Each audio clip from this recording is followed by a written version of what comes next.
દેશના વકીલો માટે કેન્દ્ર સરકારે કરી મોટી જાહેરાત। વકીલોને પ્રોટેક્શન એક્ટ થકી સુરક્ષિત કરવાની જાહેરાત। કેન્દ્ર સરકારની જાહેરાતને બાર કાઉન્સિલે આવકારી।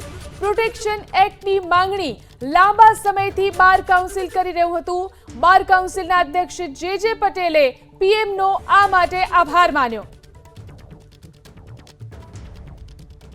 છેલ્લા ઘણા દિવસથી સમગ્ર ગુજરાત રાજ્યના વકીલો અને દેશના વકીલો પ્રોટેક્શન એક્ટની માંગણી કરી રહ્યા છે।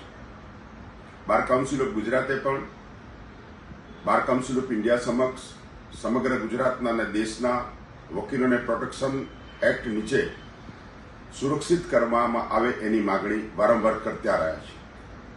ગઈકાલે જ દેશના કાયદા મંત્રી અર્જુન મેઘવાલજીએ એક સ્ટેટમેન્ટ કર્યું છે કે સમગ્ર દેશના વકીલોને પ્રોટેક્શન એક્ટ નીચે આવરી લેવા માટે લો કમિશન સમક્ષ ડ્રાફ્ટ વિચારાધીન છે।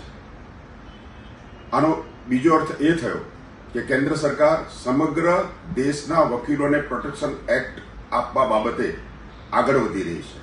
હું સમગ્ર ગુજરાત રાજ્યના વકીલો, bar council of Gujarat, bar council of India વતી સેન્ટ્રલ ગવર્મેન્ટનો આભાર માનું છું।